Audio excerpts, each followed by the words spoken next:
So hello again, everyone. My name is Mildred, and I am your instructor for this course. I am a software engineer. I had my first degree in mathematical sciences with computer science major from Kogi State University in Nigeria. And then I had my master's degree in software engineering from Harvard University and my graduate certificate in data science from Harvard University. I have various certifications from Oracle and Microsoft, and I have been a senior engineer, backend focused, but I'm full stack actually for the governments of Eastern Caribbean countries. And also I just ended a contract with Group Sense USA for cybersecurity, and I'm currently the consultant for sexually transmitted infection elimination in 6 countries in the Caribbean. So what we do is use software and data analysis to provide visualizations, to change the direction of policy debates and give informed decision making. And those are the kind of things you are going to learn. And at the end of the course, you should be able to design a fully functional application, and you'll be able to actually write software for different kind of content. For us to begin, let's look at how the site for the school looks like. So you see how you get into your classroom, submit assignments. For this batch B, there is a batch A. Your pre-recorded videos are uploaded every Monday. So Mondays are the start of a new week for your class. On Fridays, we'll meet like this and we'll discuss the content that have been uploaded on Monday. So next coming Monday is going to be week 2. So this is practically towards the end of week 1, and we'll review all of the things discussed.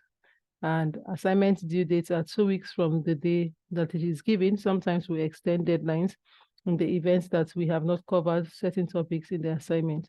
We advise you to submit your assignment just prior to the due date and not so early in advance, because sometimes we touch on that topic after some people have submitted, and you don't want to submit too early before the class that handles that topic. Okay. So we'll look at the site. The site is school.mildredgroup.com. And when you get to this school site, you want to log in here. You log in with the email address that you use to register or create your account.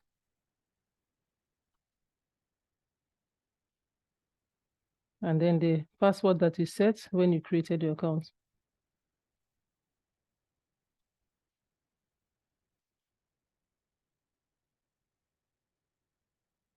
Log in. So if your details are wrong, it will send you this, and then I'll log in again.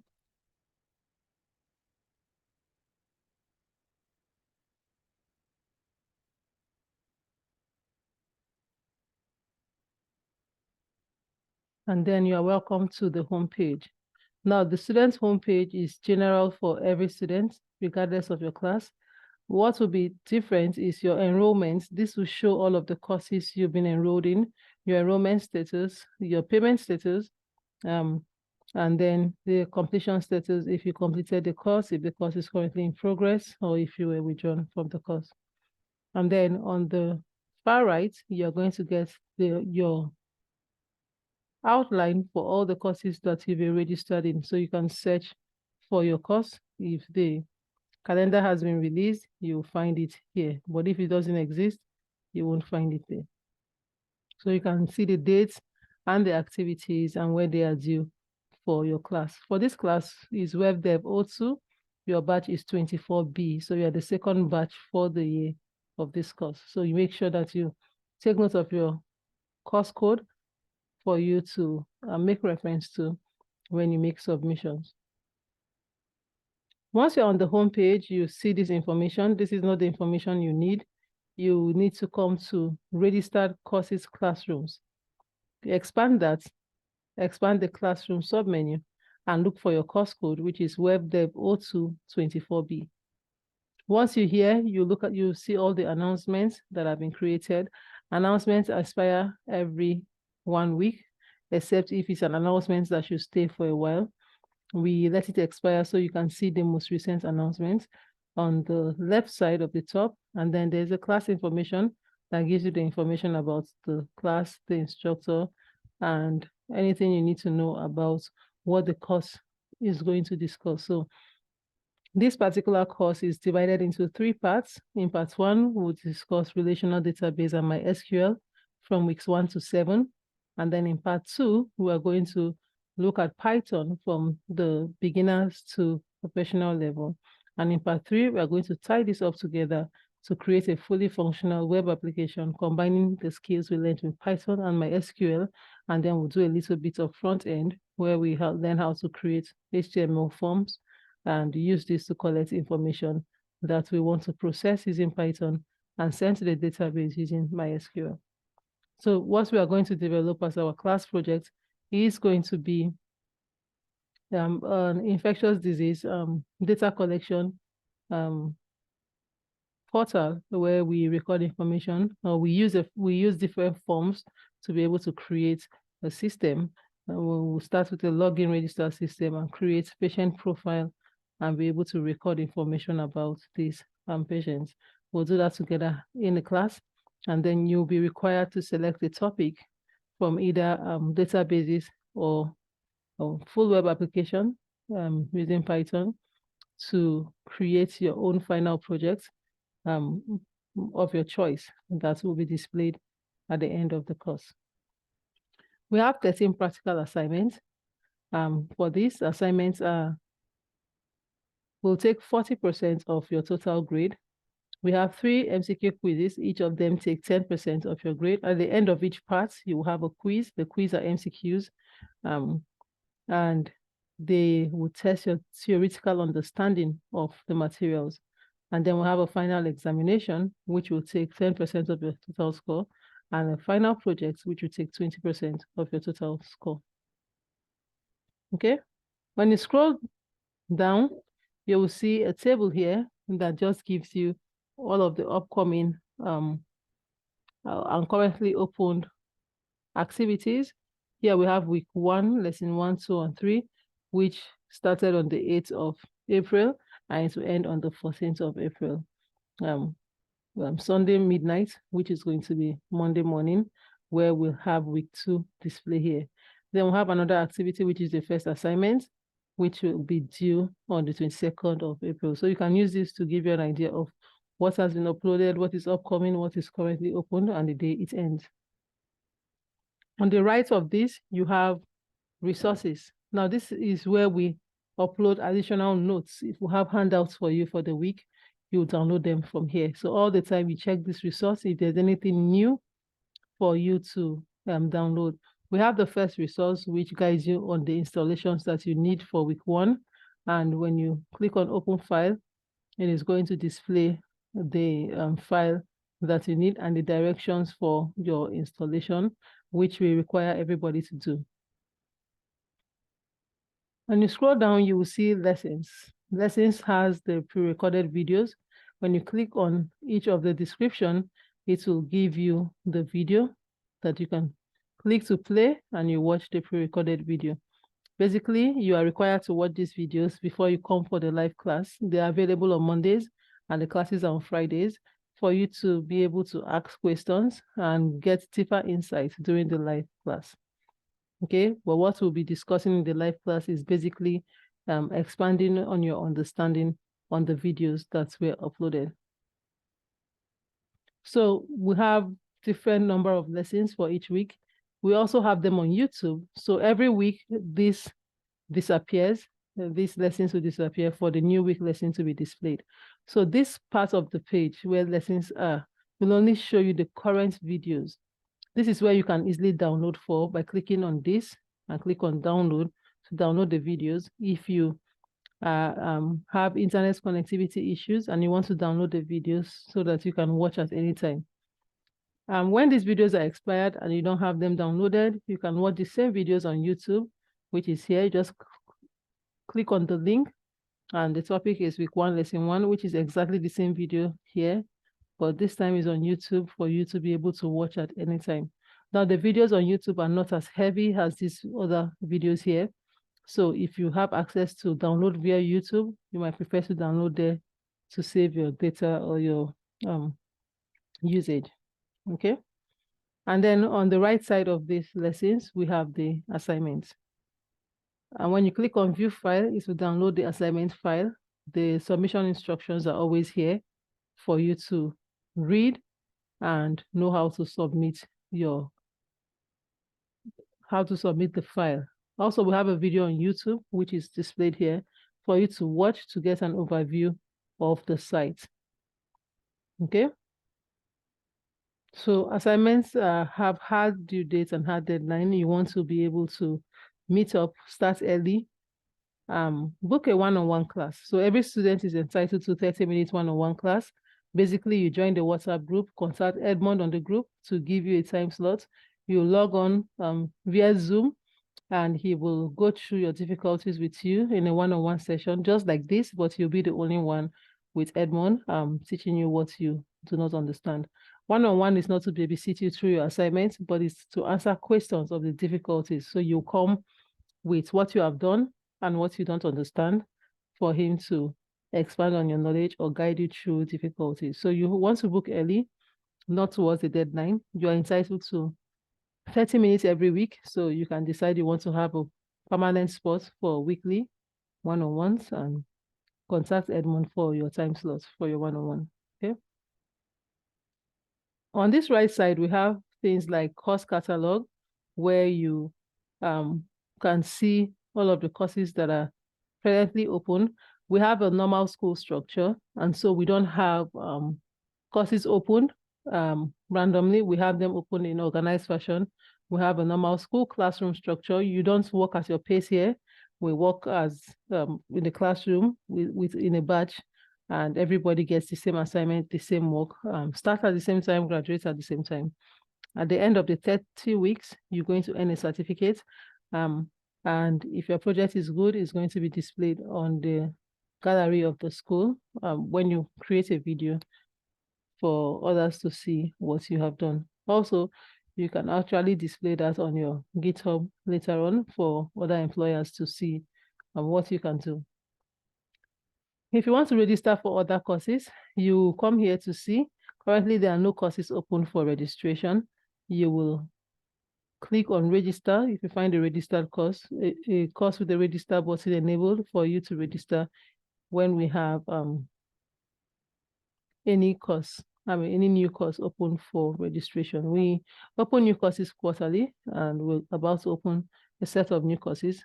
It is not advisable for you to register for more than one course at a time because they require dedication. You want to do it properly. You want to be able to understand deeply the course you register. So if you have more than one course, you'll be spreading yourself so thin, and you basically not have a life if you have a daytime job along with these courses. So you want to take one course at a time, not more than one.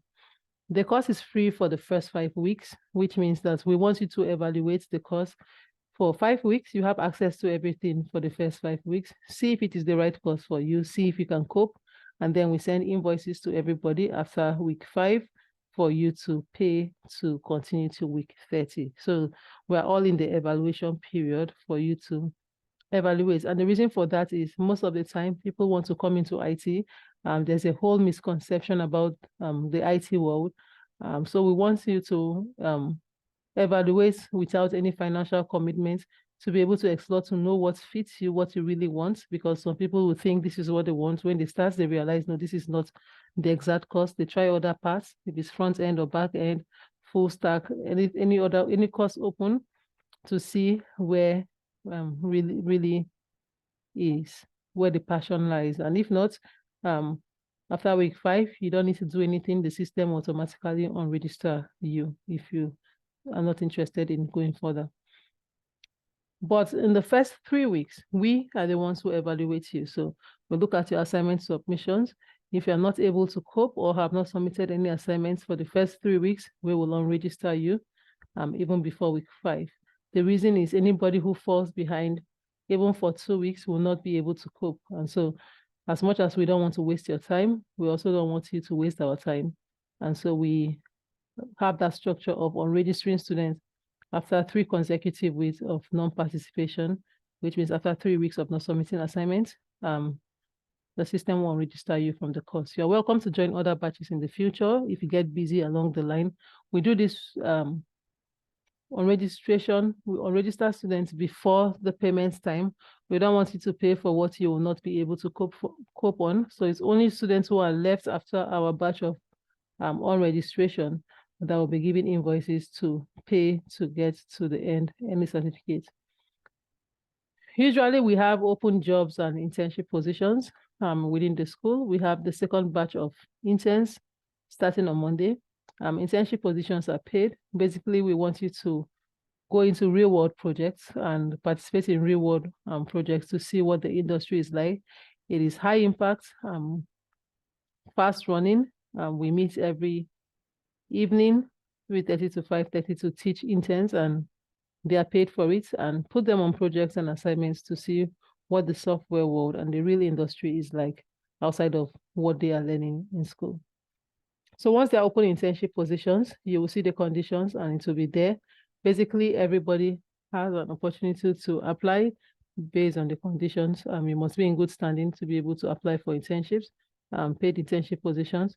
We will consider later towards the end of the year to have unpaid internships where students who just want to learn will register to just join live projects to learn on that. But we open up paid internship position based on the number of projects that we have, external projects, and we want students to come on and see what it's like and have an opportunity to earn money while learning. We have assignments and gradebook here, and this is where you will take your quizzes. We're going to show you this when you end the part of the course towards week 7, how to use this. Now, we have 2 icons to the top right, where you have the home icon, have coursework submission, course quizzes, expired classes. If you want to submit your work after you've done, you will click on coursework submissions, select your course code. So yours is WebDev02-24B, and then get class. This will give you the form to submit your assignment. You will select the assignment, so you take note of the assignment ID. Sometimes you have more than one assignment open at a time. You want to submit the correct assignment. You will choose your assignment file that you've saved on your system. Here, you select the file, and then you will enter a text if there's anything about the assignment you want to type. If you're asked to write anything additionally, sometimes some people have their files and they want to put a summary of their work here. Whatever you want to do here is optional. Link to repository is when you get to week 14 and we begin to ask you to create source code repository. This is where you put the link. It's optional. If your assignment does not require that, you don't need to use that. Submission comments, if you have any comments for the grader about the submitted work, you are going to put it here, and then you click on submit. Okay. When it's time, when you submit, you want to view submissions and make sure that you can see the assignment ID of what you've submitted. And when the grade is released, you can view your grade here and see the grade comment. Okay. Course quizzes is not enabled here yet. Expired classes is where you can come to view all the videos that we have uploaded. Even if they no longer display on your page, you can come to expired classes to view them and play the videos that have been uploaded that no longer displays in the classroom because the date for that week is past. So you find them here. And it's always advisable to download videos and just have them for future references. We have the person icon where you can update your profile. Towards the end of the course, week 30, you want to update your profile so that your names will match the name that will be for your certificate. We want you to put a profile picture. I don't think it's not option. This is optional, it's not compulsory. If you want to include your profile picture, you can. If not, you leave it, and then the identity documents. Now, the purpose of profile picture and identity document is for those who apply for jobs or internship. We already have the record, and so you won't need to submit that. If you want to wait until that time, these are not required. What is required is your names that will be displayed on your certificate. Every other information here is optional. We'll be glad if you put that country of residence particularly. So when we set time for meetings, we want to take into consideration the time zone of your country of residence. Okay, but other information are optional. You do not need to submit any information you are not comfortable with. Your name is only what is required for the purpose of your certificate. Okay, so you can view your profile from here to see all you have uploaded and see whether it is correct. You look at your jobs and internships to see whether you've been selected for any internship or any job position. If you have, you will see it there. If you have not, you see the decision and the reason there. And then accounts and payments. Here you'll find your invoice when it's time to pay, and you find account information if you want to do a direct bank deposit or bank transfer. Payment is usually via PayPal or via direct bank deposit. We do not collect payments on the site or card information because we don't want to deal with the security associated with that. So we prefer you go to your bank and pay via your bank, or you pay via PayPal once you get your invoice. We do not advise students to pay until week 5. Some students always ask and want to pay earlier. And the reason is we want to see if you can cope for the first 3 weeks first, because we'll already start students that cannot cope.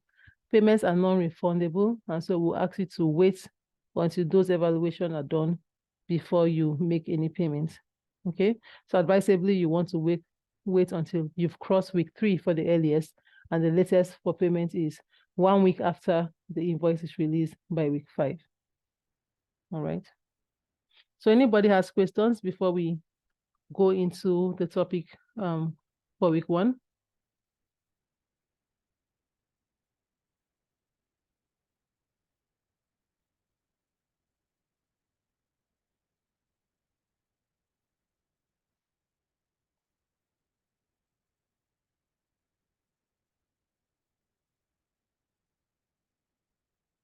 Anybody with questions?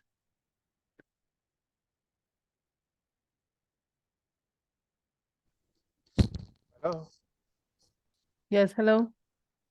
Yeah, my name is Michael. I'm calling from Nigeria. Welcome, Michael.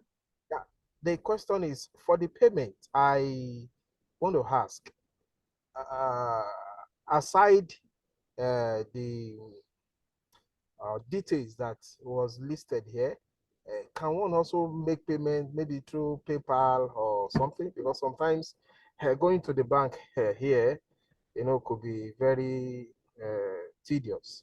So I'm looking at something you can do right from your laptop, and you wouldn't need to go to bank to waste much of your time.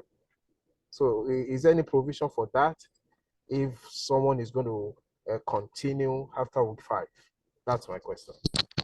Yes. So you can make payment via PayPal, and you can actually do normal bank transfer via your phone, POS transfer, or I think we have majority of the students doing their NIP transfer, interbank transfer. We have account numbers in most of your countries that you can easily do a transfer to with a normal bank mobile app without having to go to the bank.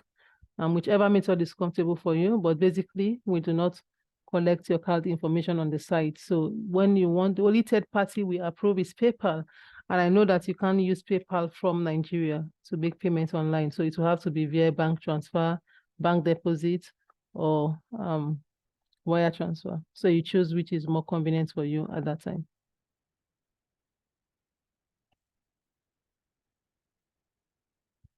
So for Nigeria, you'll be required to pay into Zenith Bank. So that is the bank we use for Nigeria. Oh, that's cool then. For Zenith Bank, I think it's okay. Thank you. All right.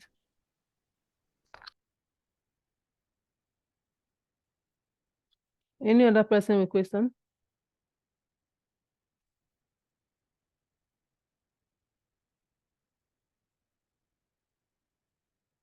Okay. So we've looked at what the site looks like.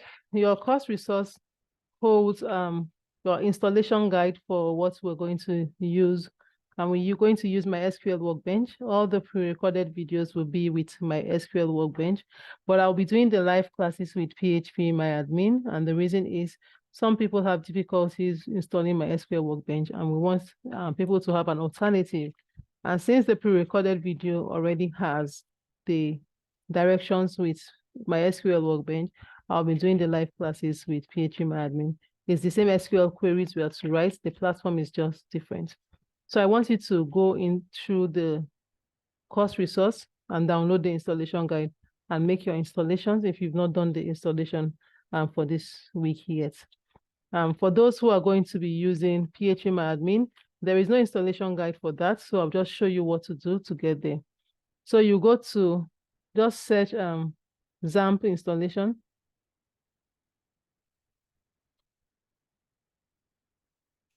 And then you select this download XAMPP here. Make sure you are on apachefriends.org site. And then you want to download XAMPP for your operating system here. Basically, we want to use the highest version, the one with the highest version of MySQL and PHP. XAMPP is like a web server that we normally use for applications with MySQL and PHP. We just want to use the MySQL part of it for this course as an alternative. You download that, and then you are going to install what you downloaded from if you're using XAMPP. And then once you do that, you are not going to have access to the sample database, the secure database that comes with MySQL installation. And so for that, you are going to go to, let's type MySQL sample databases, and let's see.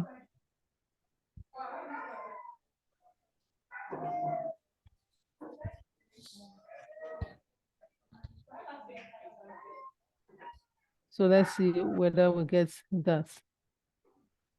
So sample database is here. You find different sample database here. We have classic models. We have secular. I don't want that one. I want to see. I don't want this one. I want to look for a different sample database. So I want to say download secular. I'll send you the link for the download. Basically, we're going to be using secular database. And so I'm going to select that secular database sample here for you to click on this link here to download the database. So you find all of the databases that they have on MySQL site. We have the employee data database, we have the world database, we have secular, and we have the secular is what we want. So you download the zip file. So click on the zip to download that. Once downloaded, you want to extract that zip file, and you find two files in the zip file here. You want to click on the secular schema.sql file, and once you click on that, it opens. You want to copy the whole content of this file, and then you come to your PHPMyAdmin, where you type localhost /PHPMyAdmin. You always want to make sure you've started your server. So once you install PHPMyAdmin, you always want to go to where you have XAMPP, click on the manager there, and make sure that your servers are running. If it's not running, you won't find this working. So once your server is running, this will open up. And then you select your secular database that you have created. Basically, you want to create database secular. And then once it's created, you want to paste what you copied here in the SQL tab here, because you'll be using the secular database. You paste what you've just copied from the file you downloaded, and then you click on go to run that file. If you have difficulties, you contact any of the admin. But your first choice should be using the guide on the course resource to download MySQL Workbench, and this should be your alternative if your system has an outdated version of operating system that doesn't support MySQL Workbench, okay? So that's the alternative tool to use to go with the course.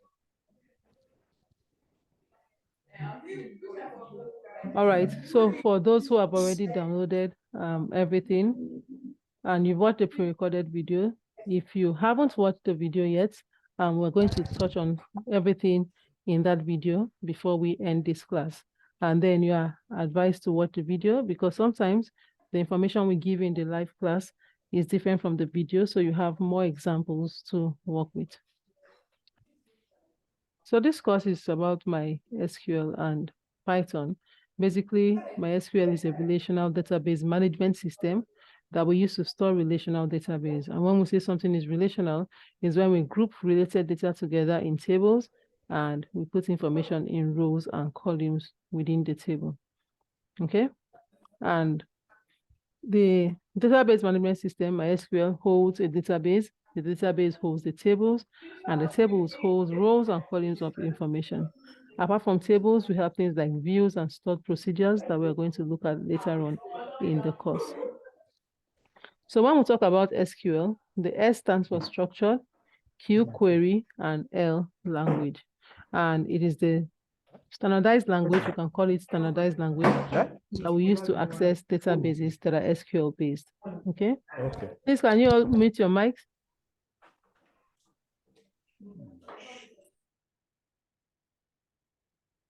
So in MySQL, we have something we call comments. And this is across all programming languages where we have comments. And comments are just things that we use to write notes within our code to explain what we are writing, leave notes to other developers if you're working on a team for them to know what you are doing and the logic behind what you are doing, for you to put description information or references for external files where you got your idea from, things like that. Or sometimes you want to test each line of code. You don't want to delete the code. You want to use it later. You use comments to exempt those blocks of code from execution. In MySQL, we want to write a comment. We use the hash sign, and then we type something like, this is a comment. And this is for single line comment. So it doesn't process this as my SQL statement, but just as a comment that I'm leaving a note to myself. If we want it to be multi-line, so at the end of this line, the comment terminates.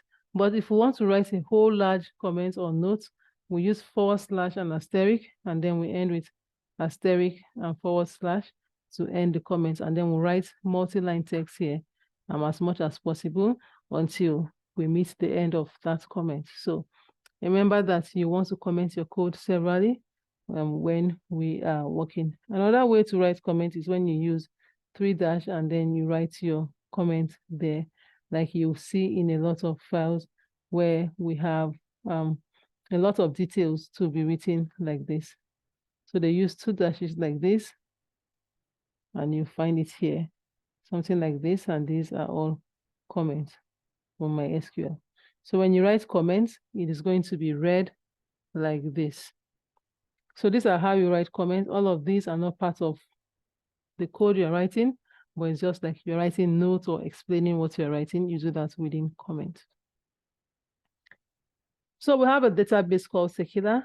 If you have followed the instructions on the resources since Monday, you would have gotten this database installed, and you have it. This is a default database from MySQL. We did not create this database, all the tables or information in it, but we're going to use it to look at how to read information before we get to week 6, where we begin to create our own database and our own information there. So let's look at the basic syntax of MySQL. It's not case sensitive. Normally, select statement is what we use to select things from a database table. When we say select, we select what are we selecting? Do we want to select some columns from a table, or we want to select everything in a table? If you want to select everything, you say select all using asterisk from, and then we want to write the name of the table. We have table called customer in this Secular database. So I'll say select all from customer. We end with a semicolon.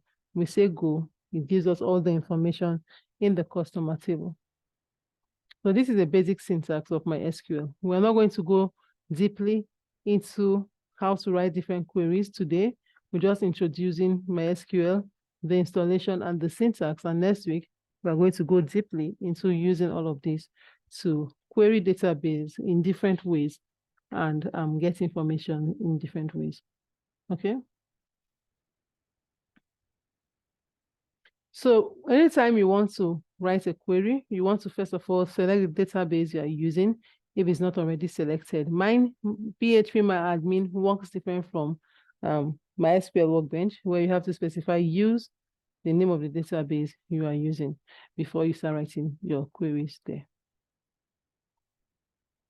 We have operators, what we call operators in MySQL, and most programming languages have operators.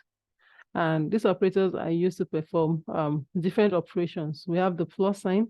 We know what we use the plus sign for, to add. We have asterisk sign is for multiplication. We have the normal minus. We have the forward slash for division. Then we have a percentage sign we call modulo. And you find this modulo in most programming language, where when you divide two things, you get the answer of the division.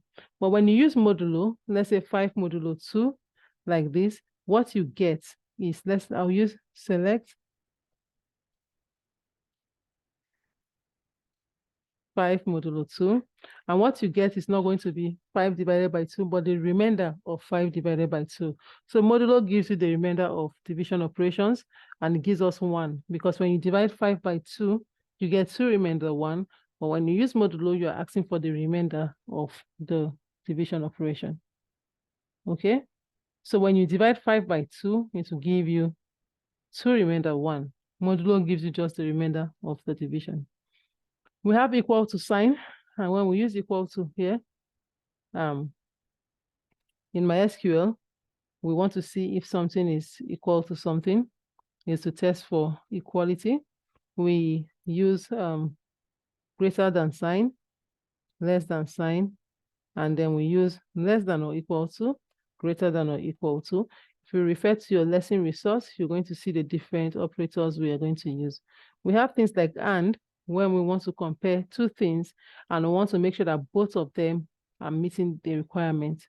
So we use and, for example, we want to say if condition 1 and condition 2 are the same, then we want to do something. So we use the and operator then.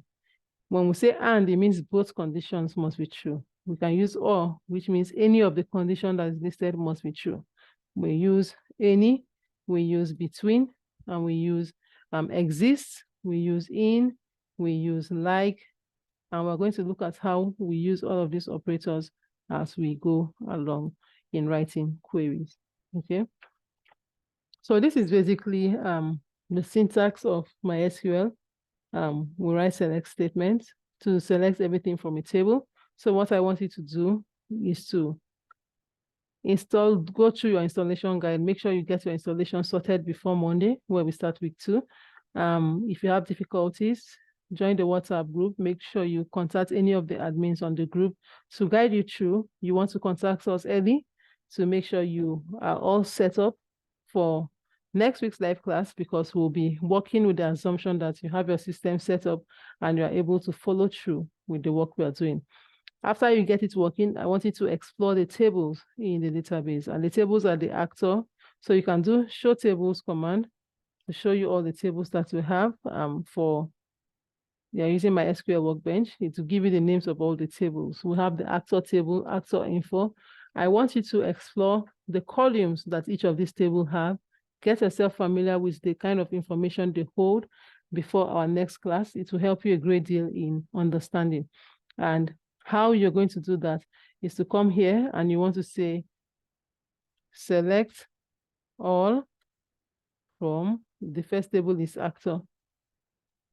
And then you want to look at the actor table and say, okay, it has an actor ID. It holds the first name, the last name, and the last update date. So it holds all the names of the actor. So you have that at the back of your mind, that the actor table holds the names of the actor. You also want to explore again and select all from address to see how the address table is structured. So this is what we want you to do for this first week, to be able to see what the address table holds.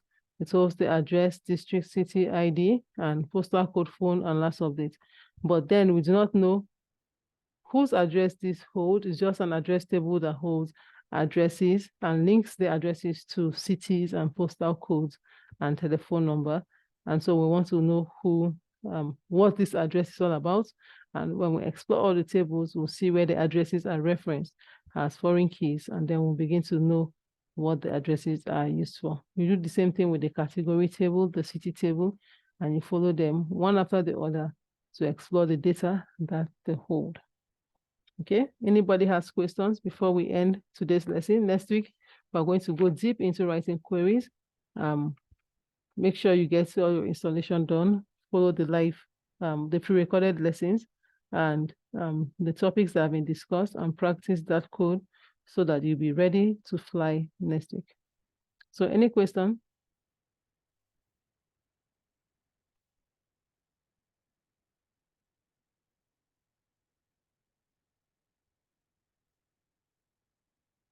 Okay, in the absence of question, we're going to send the recordings. It will be uploaded on YouTube by the end of the day or by tomorrow, and the link will be posted on the WhatsApp group. If you've not joined the WhatsApp group, try to join the group, as it will be easier for you to see your information faster on WhatsApp than via your email. We'll be sending the same information via email as well, but WhatsApp, it's faster for you to get information. So we'll see you all next week. Watch out for your new recordings on Monday, and then we'll discuss the recordings next Friday at the same time. So thank you, everyone, and have a blessed weekend. Thank you. Okay. Thank you.